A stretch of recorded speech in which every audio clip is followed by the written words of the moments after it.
बिस्मिल्लाहिर्रहमानिर्रहीम। तमाम देखने और सुनने वालों को मेरी तरफ से अस्सलाम वालेकुम। दोस्तों, वीडियो शुरू करने से पहले अगर आप पहली बार इस चैनल पे आए हुए हैं तो सब्सक्राइब ज़रूर करिएगा और बेल आइकन को प्रेस करना ना भूलिएगा। और इसके अलावा अगर आप मुझे फेसबुक, ट्विटर या पैट्रियन पे ज्वाइन करना चाहें तो इनकी लिंक नीचे वीडियो की डिस्क्रिप्शन में दी हुई है।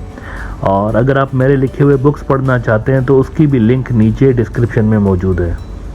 सिलीगुड़ी कॉरिडोर चाइना और इंडिया की जंग के दौरान एक बहुत इम्पॉर्टेंट इलाका होगा, क्योंकि यहाँ पर चाइना की फोर्सेस डेफिनेटली चाहेंगी कि कब्ज़ा कर लें और इंडिया के जो दो लैंड मासेस हैं, नॉर्थ ईस्ट और मेनलैंड, दोनों को अलग अलग कर लें।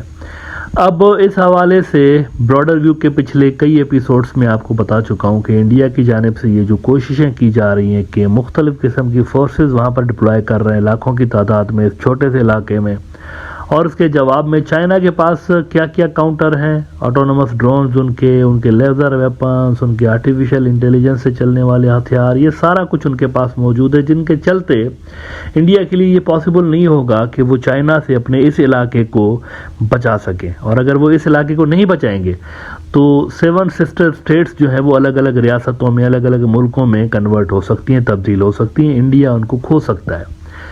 अब ऐसे में माना यह जाता है कि इंडिया के पास सिर्फ एक ही फिर हल मौजूद है, और वो हल है बांग्लादेश का, यानी बांग्लादेशी रास्तों को इस्तेमाल करते हुए वो इंडियन नॉर्थ ईस्ट तक पहुँचे।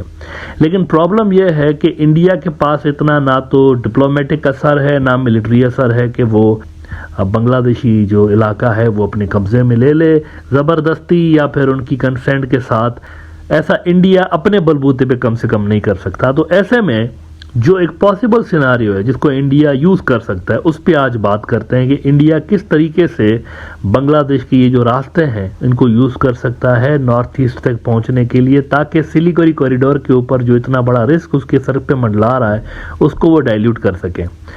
देखें, यहाँ पर एक थ्योरी दी जाती है, और वो थ्योरी आज से नहीं, तकरीबन आज से 12-13 साल पहले से लेकर फ्लोट की जा रही है, और इंडियंस बेसिकली इसको फ्लोट करते हैं कि वो कहते हैं कि यहाँ पर किसी तरह से अमेरिकन्स को बुलाया जाए, अमेरिकन्स को हम यहाँ पर लेकर आएँ, और अमेरिकन्स अगर यहाँ पर आएंगे बे ऑफ बंगाल में तो एक बहुत बड़ी पॉसिबिलिटी क्रिएट हो जाएगी इंडिया के लिए भी कि फ्रीली वो बांग्लादेशी रास्ते यूज़ कर सके, यानी मिलिट्री पर्पजेस के लिए। ट्रेड के लिए तो वो अभी से ही कर रहे हैं ना, ट्रेड के लिए तो उनको शेख हसीना साहिबा ने इजाज़त दे रखी है वैसे ही कि वो बांग्लादेशी रास्ते यूज़ करें, पोर्ट्स यूज़ करें, ज़मीनी रास्ते, रेल के रास्ते, दरियाओं के रास्ते, ये सारे यूज़ करें अपने नॉर्थ ईस्ट तक कनेक्ट होने के लिए। लेकिन असल मसला मिलिट्री का है।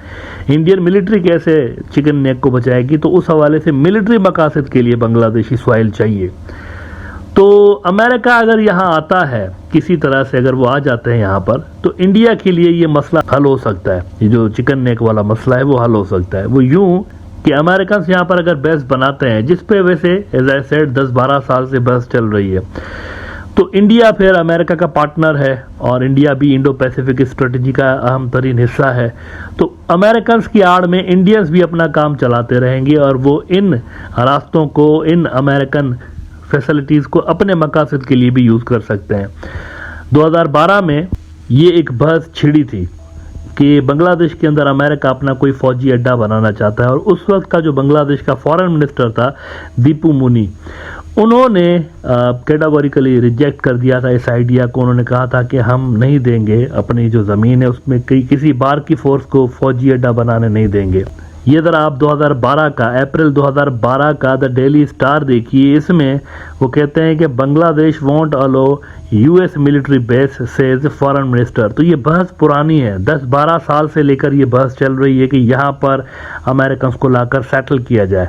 और ये जो बहस है वैसे इसको इनिशिएट आपको इंडिया से होती हुई नज़र आती है, ज़्यादातर उन्हीं के थिंक टैंक्स इस तरह के आइडियाज़ फ्लोट करवाते हुए नज़र आते हैं। और हाल ही में बल्कि जब से अमेरिका और चाइना की कोल्ड वॉर बढ़ी है और उसमें इंटेंसिटी आई है, तो ये दोबारा से जिन पटारी से निकला है, और दोबारा से ये बहस चालू हो गई है कि अमेरिका को बे ऑफ बंगाल के अंदर मिलिट्री बेस बनाना चाहिए। कुछ हफ्ते पहले न्यू एज बांग्लादेश ने इस पे लिखा था कि अ deep sea port an Indian transit और अ यूएस मिलिट्री बेस। इसमें वो कहते हैं कि given the context it appears that America is interested in establishing a military base in the bay of Bengal which is in close proximity to the strategically important Strait of Malacca, like as a response to China's actions.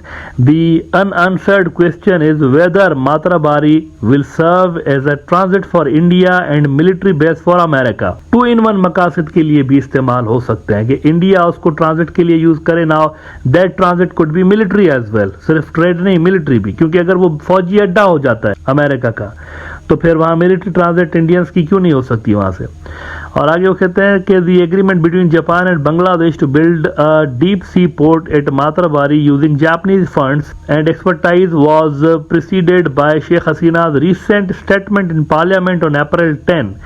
In her speech, she criticized the US for engaging in regime change operations in Muslim majority countries and accused them of being a nasty hegemonic power. Sheikh Hasina also mentioned that the Biden administration was annoyed by her refusal to grant the US a military base in the Bay of Bengal.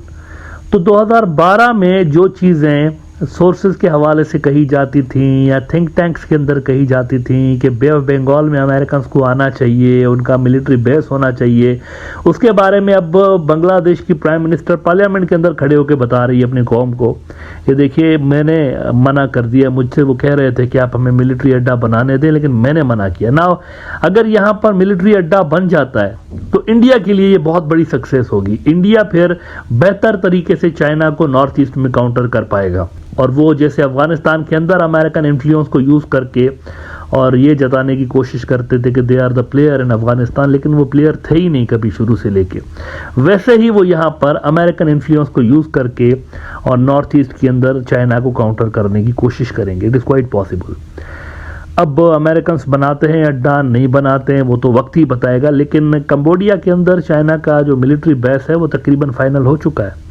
Cambodia के अंदर जो military base बना है वो straight of Malacca की वजह से ही China ने बनाया, और उससे बेस की वजह से जो पावर बैलेंस है स्ट्रेट ऑफ मलाका को लेकर, जो पावर बैलेंस है वो चाइना के हक में शिफ्ट हो चुका है। इंडिया के पास जो एक कार्ड था ना कि हम अंडमान निकोबार आइलैंड पे बैठे हुए हैं, तो वो कार्ड इंडिया लूज कर चुका है, क्योंकि उसके जस्ट बगल में दूसरी साइड पे अगर आप देखें तो चाइनीज बैठे हुए हैं कंबोडिया के अंदर। तो यहाँ पर दोबारा से स्ट्रेट ऑफ मलाका का कंट्रोल हासिल करने के लिए मुमकिन है कि अमेरिकन वाकई में चाहते हो कि वो यहाँ पर मिलिट्री बेस बना के बैठ जाएं, लेकिन ऐसा होने की सूरत में फिर एक तो चाइना के साथ बांग्लादेश के टाइज खराब हो सकते हैं, दूसरा बांग्लादेश की स्ट्रेटेजिक ऑटोनॉमी जो है वो भी, उसके ऊपर भी बड़ा क्वेश्चन मार्क आ सकता है। तो आखिर में सबसे बड़ा क्वेश्चन ये है कि शेख हसीना तो मना कर रही है ना, लेकिन क्या वो अमेरिकन प्रेशर के सामने सरेंडर कर देंगी और उनको अलाउ कर देंगी कि भाई आइए और मिलिट्री बेस बनाइए। उन्होंने खुद कहा है पार्लियामेंट में। और क्या ये जो सारा इलेक्शन के अंदर जो एक प्रेशर बिल्डअप किया जा रहा है, क्या ये इसी वजह से किया जा रहा है कि उनको समहाउ प्रेशराइज किया जाए कि आप हमारी साइड पे आ जाएं और यहाँ पर एक बेस बनाने दें हमें। और दूसरा क्वेश्चन ये है कि फ़र्ज़ करें शेख हसीना नहीं आती अगले इलेक्शंस के अंदर, तो क्या उनकी जगह पे जो दूसरी गवर्नमेंट आएगी वो ये डिमांड्स मान लेगी अमेरिका की? ये बड़े इंपॉर्टेंट क्वेश्चंस हैं और इसका जवाब तो खैर अब वक्त ही बताएगा। जब 2024 के इलेक्शंस होते हैं तो उसके बाद देखते हैं कि इस हवाले से क्या डेवलपमेंट होती है।